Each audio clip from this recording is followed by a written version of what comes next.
ان میں پہلا شخص امام عادل، عادل بادشاہ، انصاف کرنے والا بادشاہ سیدنا فاروق اعظم رضی اللہ تعالی عنہ۔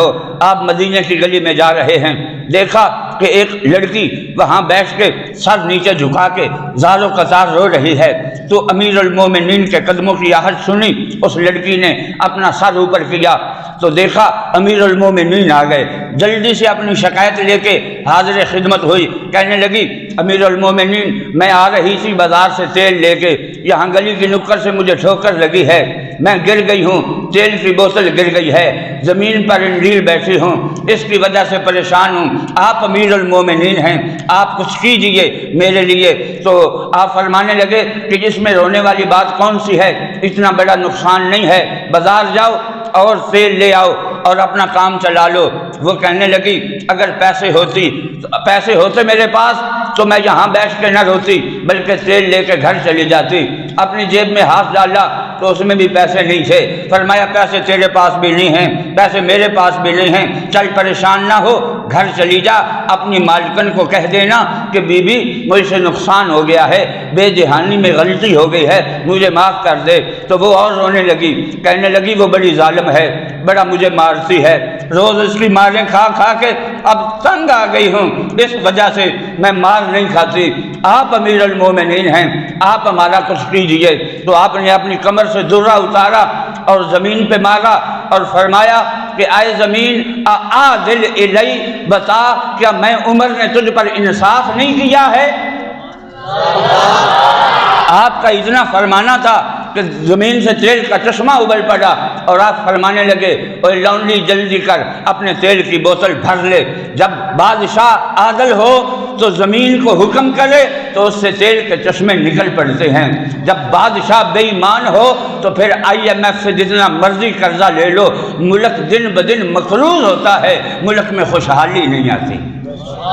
جب بادشاہ بد دیانت ہوتے ہیں، جب وقت کے حکمران بد دیانت ہوتے ہیں، جب وقت کے حاکم عیاش ہوتے ہیں، جب وقت کا حاکم جو ہے وہ 16 لاکھ کی گھڑی پہنے گا، یا وقت کے وزیر اعظم کی بیٹی 10,000 کی لپسٹک لگائے گی اپنے لبوں کے اوپر، یا 10,000 کے وہ ہینڈ بیگ خریدیں گے، تو اس وقت ملک میں خوشحالی نہیں آئے گی، اس وقت غریب کی عزت لٹے گی، اس وقت بچیوں کے سروں سے جو بچے چھینے جائیں گے، اس وقت ملک بربادی کے سوا اور کچھ بھی حاصل نہیں ہوگا۔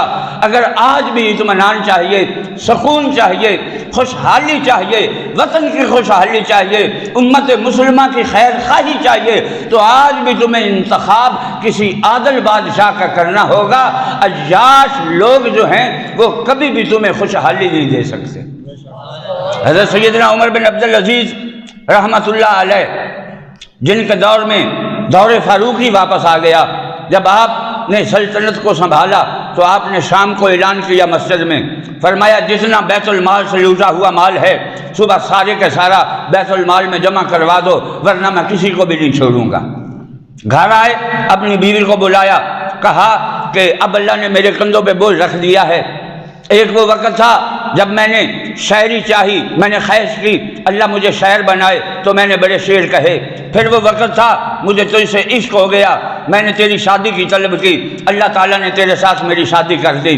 اب رب تعالیٰ نے میرے کندھوں کے اوپر اس امت کا بوجھ رکھ دیا ہے، اب دو چیزیں ہیں، یا مجھے سنبھال لے اور یا اپنے حقوق مجھے معاف کر دے، وہ یا مجھے چھوڑ دے یا اپنے حق مجھے معاف کر دے۔ تو وہ کہنے لگی کہ اے امیر المومنین، جب وہ عیش و عشرت کے دن آپ کے ساتھ گزارے ہیں تو یہ دن بھی آپ کے ساتھ گزاروں گی۔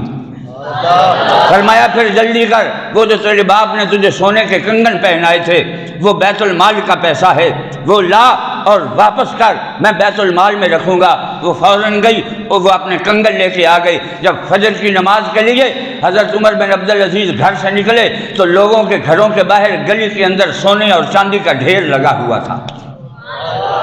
دنیا جان گئی جس نے اپنی بیوی کا اتنا کڑا احتساب کیا ہے اسے نہیں چھوڑا، وہ ہمیں کیسے چھوڑے گا؟ اسے کہتے ہیں عادل بادشاہ، اسے کہتے ہیں۔ مسجد نبوی میں خطبہ دے رہے ہیں، لوگوں کو کہا توجہ کرو، میری بات غور سے سنو۔ ایک آدمی اٹھ کے کھڑا ہو گیا، کہنے لگا امیر المومنین ہم تیری بات نہیں سنتے۔ کہا کیوں نہیں سنتے؟ کہنے لگا آپ نے ہم سے وعدہ کیا تھا کہ میری سلطنت میں انصاف ہوگا، ہم نے انصاف کے اندر کوئی معاملہ دیکھا ہے؟ فرمایا کیا معاملہ دیکھا ہے؟ کہنے لگا بیت المال کا جو سامان آیا تھا سب لوگوں کو ایک ایک چادر ملی، آپ کو ایک چادر ملی، آپ کے بیٹے کو ایک چادر ملی، ایک چادر میں پورا کرتا نہیں بنتا، پوری قمیض نہیں بنتی، آپ نے جو قمیض پہنی ہے اس کا حساب دیں آپ نے کہاں سے لی ہے۔ اب کسی سے حساب مانگ کے دیکھو تو صحیح، تمہیں سمجھ آ جائے گی کہ تمہاری ضرورت کیا ہے کسی سے حساب لینے کی، کسی بڑی سے حساب مانگنے کی۔ یہ کرتا کہاں سے لیا آپ نے؟ پہلے اس کا حساب دو، اس کے بعد آگے بات کریں گے، تو پھر ہم آپ کی بات کو سنیں گے۔ حضرت فاروق اعظم نے فرمانے لگے کہ یہ اس کا جواب میرا بیٹا دے گا۔ آپ کے بیٹے حضرت عبداللہ بن عمر اٹھ کے کھڑے ہو گئے، فرمایا بیٹا بتا یہ قمیض میں نے کہاں سے لی ہے؟ وہ کہتے ہیں جب ہم باپ بیٹا ایک ایک چادر لے کے گھر گئے، میں نے ابا جی کے کرسے کو دیکھا تو اس پر 14 پیوند لگے ہوئے تھے، میرا دل بھر آیا، میں نے کہا ابا جی وقت کا امیر المومنین ہے، 22 لاکھ مربع میل کا حاکم ہے، بڑے بڑے ملکوں کے سفیر ملاقات کے لیے آتے ہیں، کرسے پہ پیوند لگے ہوئے ہیں، تو آپ قمیض نیا کیوں نہیں بنوا لیتے؟ کہا بیٹا اتنے پیسے نہیں کہ کپڑا خرید لوں، اتنا کپڑا نہیں کہ قمیض بنوا لوں، تو کہاں سے قمیض نیا لوں؟ بیٹا کہنے لگا کہ ابا جی یہ میرے والی چادر بھی لے لیں، اپنے والے بھی اپنے پاس رکھیں، دونوں چادروں کو سلوا کے ایک کرتا بنوا لیں۔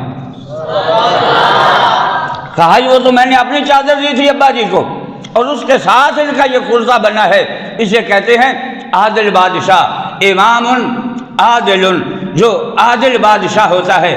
تیرے میرے کریم لجپال آقا نے فرمایا جب قیامت کے دن کوئی سایہ نہیں ہوگا، 7 بندے عرش کے سائے کے نیچے ہوں گے، ان میں سب سے پہلا وہ بندہ ہوگا امام عادل، جو عادل بادشاہ ہوگا، اللہ سب سے پہلے اسے اپنے عرش کے سائے کے نیچے رکھے گا۔ اس لیے کہ دنیا کے اوپر، دنیا کے اندر اس نے اللہ کی مخلوق پہ سایہ رکھا، آج قیامت کا دن ہے تو اللہ اس پہ اپنے عرش کا سایہ رکھے۔